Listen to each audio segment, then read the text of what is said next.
Welcome to Contra Tyranny. In this video, we're going to get to the bottom of two things: who orchestrated 9/11 and who carried out 9/11. And for us to be able to do that, we got to go all the way back to 1993 World Trade Center bombing, as well as Amathrax. The anthrax are sent through the mail a week after 9/11 because the perpetrators involved in carrying out those attacks are one and the same who carried out the 9/11 attacks.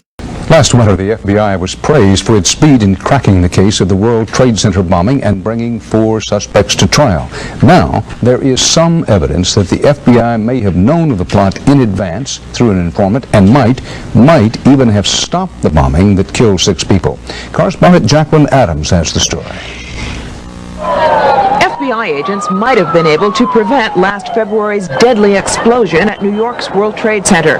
They discussed secretly substituting harmless powder for the explosives, but they didn't, according to the FBI's own informant, Ahmad Salem. Unbeknownst to the FBI at the time, Salem recorded many of his conversations with his handlers. I'm holding 903 pages of draft transcripts. William Kunstler represents Sheikh Omar Abdel Rahman and several others charged with conspiring to blow up a series of New York City landmarks 4 months after the World Trade Center bombing. That case has not yet gone to trial. Kunstler confirmed newspaper reports of the Salem transcripts. In one, Salem complains to an FBI agent, "Since the bomb went off, I feel terrible. I feel bad. I feel here is people who don't listen." The agent replies, "Hey, I mean, it wasn't like you didn't try and I didn't try. You can't force people to do the right thing." There is material in here to show gross governmental misconduct. Today, attorneys for the defendants in the ongoing World Trade Center bombing case formally asked for the transcripts of Salem's tapes. Quite frankly, beyond me, why now, the 4th week into the trial, we still don't have these materials. In court today, a witness from the Ford Motor Company linked debris recovered from the explosion site to a Ford van where defendant Mohammed Salama was arrested less than a week after the bombing. On February 26, 1993, at 12:19 p.m., a truck bomb detonated in the underground parking garage of Tower 1 of the World Trade Center complex. The bomb ripped a 30-meter wide hole through 4 sublevels of concrete. 6 people were killed and 1,042 injured as smoke poured into the towers. Investigators found the axle of the Ryder truck that was used in the bombing and were able to trace the vehicle identification number to the man who rented the truck, Mohammed Salame. Eventually, blame for the bombing came to rest with Ramzi Youssef, whose uncle, Khalid Sheikh Mohammed, or KSM, confessed to masterminding the 9/11 attacks from A to Z in a highly dubious, heavily redacted confession extracted after 4 years of torture in a secret CIA prison, and after having his sons abducted and used as bargaining chips in the interrogation process. Media fascination with the case was quick to focus on Ramzi Youssef.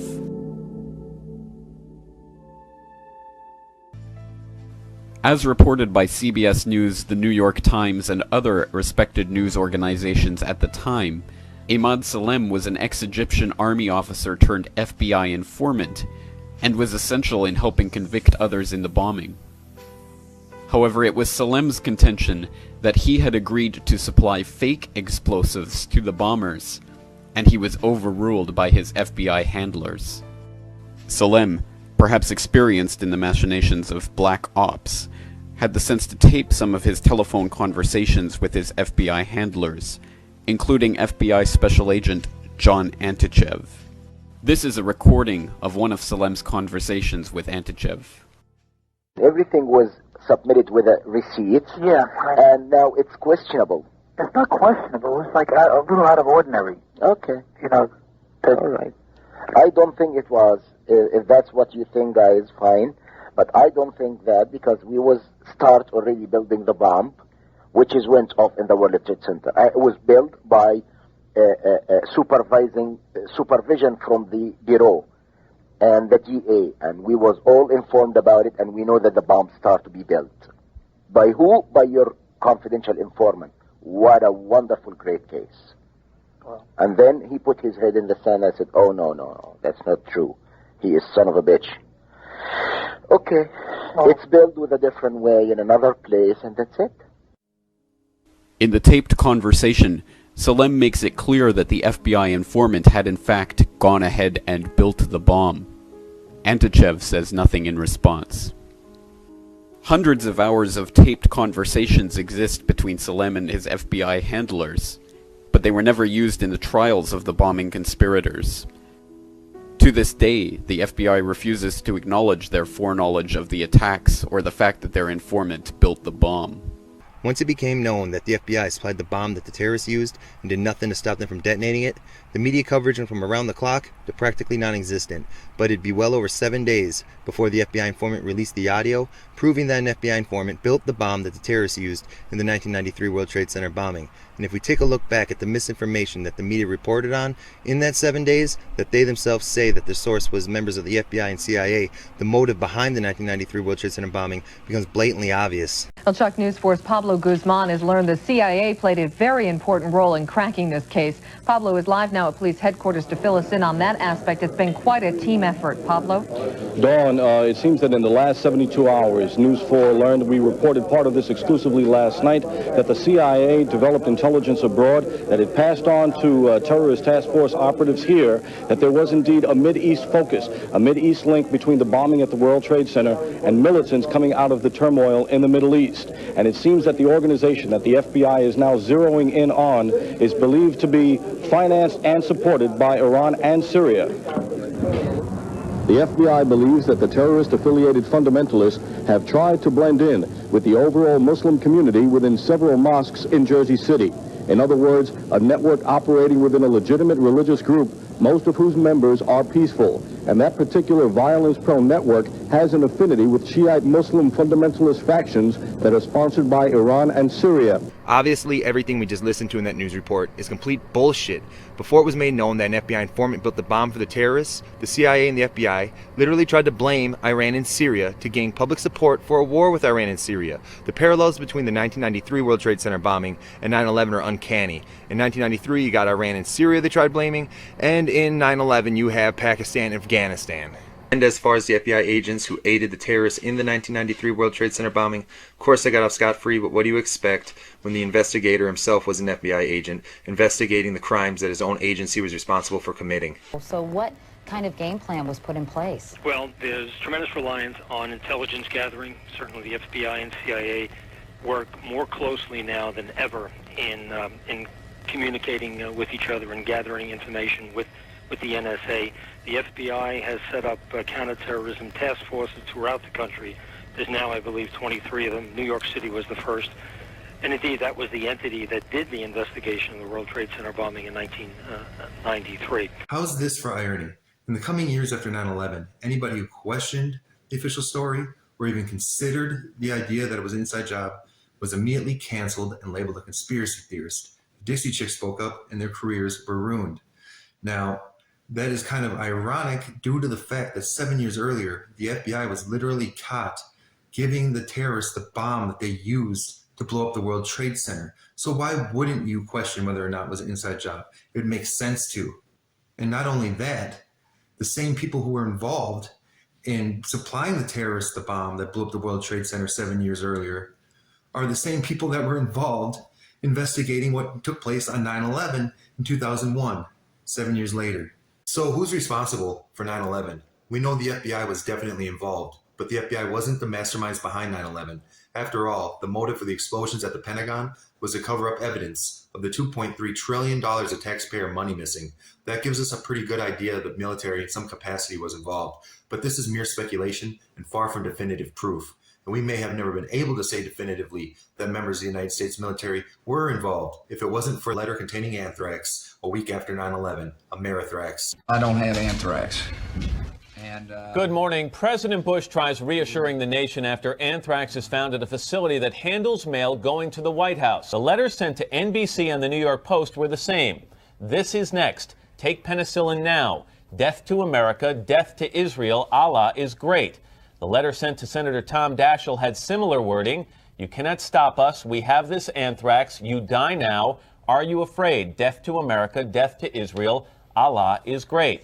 All carried the date 9/11/01 at the top. All were sent from Trenton, New Jersey. To the home front and those concerns over anthrax in Florida. After one man died from the illness and his co-worker was contaminated, the FBI has taken over the investigation. Iraq. There is some indication, and I don't have the conclusions, but some of this anthrax may, and I emphasize may, have come from Iraq.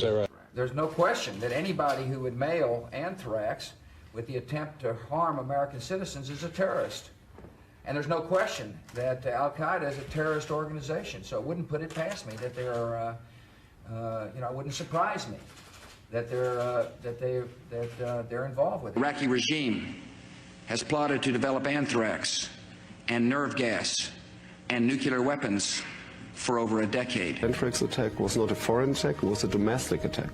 Because in December 2001, there was a scientific investigation, and it came out that the anthrax came out of the US Army lab for 100%. And the government admitted this. So what happened? All the mass media panic was coming from 100% down to 0%. Anthrax has a unique biological signature, much like a fingerprint. Scientists analyzed the anthrax sent through the mail a week after 9/11 and matched its signature to a sample stored at Fort Detrick Military Base Laboratory. This discovery confirmed that the anthrax did not originate from Iraq, Afghanistan, or Al-Qaeda, but from a U.S. military facility. That revelation raises profound questions, especially since the letters containing the anthrax included messages like "Death to Israel, Allah is great," deliberately creating a false impression of Middle Eastern involvement. This finding alone prompts critical questions that mainstream journalists either overlooked or weren't allowed to ask. If the U.S. government wrongfully blamed Al-Qaeda and linked the anthrax attacks to the Middle East, is it also possible they falsely accused Osama bin Laden and Al-Qaeda of orchestrating 9/11? Well, the FBI's prime suspect in the October 2001 anthrax letters case died last week in an apparent suicide. Bruce Ivins was an elite government scientist at the Biodefense Research Lab at Fort Detrick, Maryland. He was among the nation's top experts on the military use of anthrax. Ivins reportedly died soon after learning the Justice Department was about to file criminal charges against him for the 2001 anthrax attacks that killed 5 people and sickened 17 others, crippling the National Mail Service. He had been part of a team that helped the government investigate the attacks and won the Pentagon's highest civilian award in 2003. Many of his colleagues are convinced Ivins was innocent and claim he lacked the motive and the means to develop the fine powder used in the letter scare. They're also skeptical of the FBI's investigation, one of the largest in U.S. history, given its false starts over the past 7 years. The investigation initially focused on Stephen Hatfill, the one-time colleague of Bruce Ivins. But this June, the Justice Department settled with Hatfill for $5.82 million. Whether Ivins was guilty or not, the case also raises key questions about how the anthrax scare was initially linked to Islamic terrorists in Iraq. In a piece for Salon.com, attorney and author Glenn Greenwald writes, repeated claims by the mainstream media linking the attacks to Saddam Hussein helped shape American perceptions about Iraq in the lead-up to the invasion. Glenn Greenwald joins us now. There's new information today on how the feds tracked down a man they describe as a sociopathic revenge killer. The man investigators now say was behind the anthrax attacks that spread fear throughout the nation and killed 5 people in the months after 9/11. We're told the FBI broke down the unique structure of the anthrax and tracked it back to Bruce Ivins, this man, an anthrax researcher for the government. He reportedly committed suicide last week after learning the FBI planned to prosecute him for those attacks. Really has my attention now, Chef, is that I am really struck by the number of damaging and negative leaks about Bruce Ivins really in the last 4 or 5 days. And whenever you see this cascading of information, it always makes me a little suspicious because in a situation like this, it's always easy to blame the dead guy. And the amount of information that's being leaked from sealed documents really has my back up at this point, and I think it's starting to raise more questions. Well, it's as well. Yeah, I think Judge Napolitano is going to agree with you in a second. It's interesting to note here, Catherine, that our producer at the Pentagon, Ian McCaleb, says he just confirmed this through a federal source about the sorority. So not only are they leaking to the Associated Press, but they're confirming almost instantly upon the release thereof to all the other news organizations. My experience, and I'm just going with my instinct, is that you always have to be suspicious when there's just a flood of negative information about someone who is considered a primary target and who's dead and can't answer for his actions. There's no doubt about that. Catherine Herridge, very good of you. Man, it's been an Impressive work. Thank you. I want to bring in Judge Andrew Napolitano, and it's interesting what Catherine said, Judge Napolitano. He's our senior judicial analyst around here. You mentioned in the break, just before we began this segment, what if Stephen Hatfield had killed himself? Remember Stephen Hatfield? He was the guy who they had hung all of this on, let's face it. And he ended up winning $5 million lawsuit again. Well, they settled for $5 million. They settled for $5 million, which means they feared that a jury would award him more than $5 million. And rather than explain to the jury the flimsy evidence they had against him, they paid him $5 million so he would go away. Catherine... What if he killed himself? Well, if he had killed himself, then they could very well have said, like they're saying with Ivins, the dead guy is the bad guy. Now, Catherine is right on the mark. When they begin leaking things like this, day after day after day, none of us heard of this guy Ivins before. Catherine had, but no one else had. Correct. Before 4 days ago. Right. It's obvious they're trying to cover themselves by suggesting that he's the bad guy. Here's the problem. If they really thought he was a mass murderer, he had killed 5 people, why was he free? Why was he at large? Because they didn't have enough evidence to go to a judge and get an arrest warrant. If they don't have enough evidence to get an arrest warrant, they don't have enough evidence to get an indictment before a grand jury. So who do they think they're kidding? And they're about to stand up in front of us and tell us investigation closed. But I've listened to expert after expert, some familiar with this case in all of its intricacies, say that it would be how difficult it would be for one human being to pull this off. I think that those experts are correct. And the FBI made a lot of demonstrable, obvious errors. The congressman from Princeton, New Jersey, a former professor at Princeton by the name of Rush Holt, said they didn't come to his office where the anthrax was found for 7 weeks.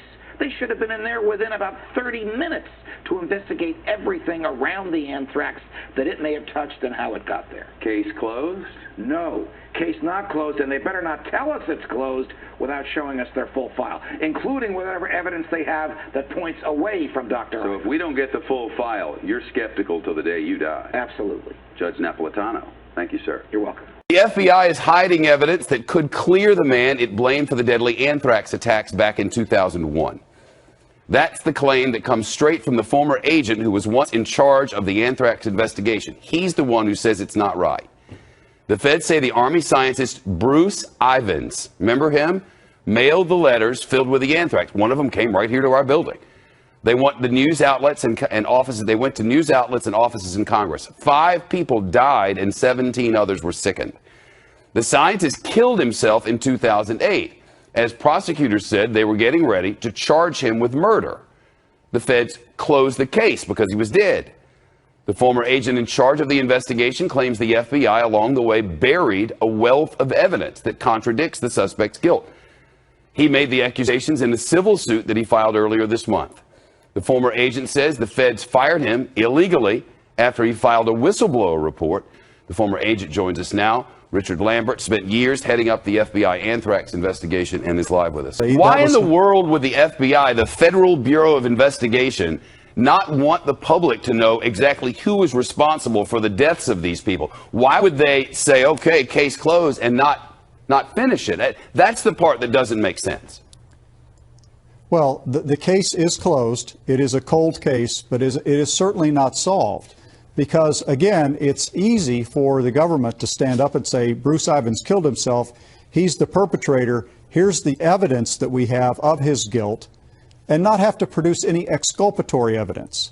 Bruce Ivins obviously didn't kill himself via Tylenol overdose. He was murdered. Amathrax and 9/11 were both domestic attacks from inside our government, and the perpetrators are one and the same. There obviously was multiple people involved in 9/11. But at least one of those people had to have had a high security clearance. Seeing how they were able to enter Fort Detrick's laboratory, smuggle out the anthrax without anybody noticing. They were also very familiar with the Pentagon, seeing how they knew where the explosives needed to be placed to blow up the evidence of the $2.3 trillion of taxpayer money that was missing. Our government was involved in Pan Am 103. We had the USS Cole. We had Oklahoma City. We had the World Trade Center in 1993. I do have documentation that there was government implication based on what happened in 1993. The FBI not only knew in advance they were going to bomb the World Trade Center, they furnished the ingredients for the bomb. Based on that, I would say that the FBI is the primary suspect, but also I think we have to consider the CIA. And the reason you have to consider the CIA is because when you skyjack 4 airplanes simultaneously with 19 skyjackers, that is no small operation. That took years to plan, number one, and hundreds of people had to know about it in advance. Now, our government, NSA, was monitoring bin Laden's phone calls in February 1998. Are you going to tell me for 1 minute that we didn't know about this in advance?